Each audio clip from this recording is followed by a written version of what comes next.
Kau kena tengok video ni sampai habis kalau kau suka trade US session. Tapi sebelum tu, save video ni sekarang.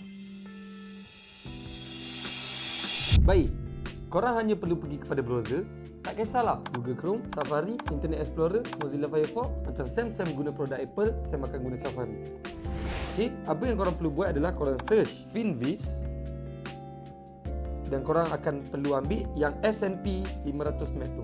Terus tekan, korang sekarang berada di saham-saham company besar US seperti Microsoft, Apple, Nvidia, Amazon, Tesla, Google, Meta.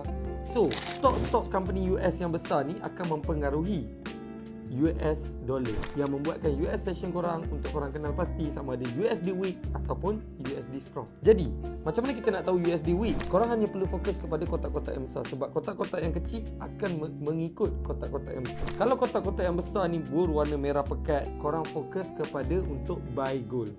Sebab saham-saham US company banyak orang jual berbanding beli. Jadi, US dollar akan weak untuk korang buy gold. Tapi kalau kotak-kotak Microsoft, Apple semua ni berwarna hijau pekat, korang perlu fokus kepada untuk sell gold. Sebab ia akan mempengaruhi semua saham-saham US stock korang beli dan US dollar akan strong. Alright, so korang nak trade US session malam ni, jangan lupa untuk check out Finviz.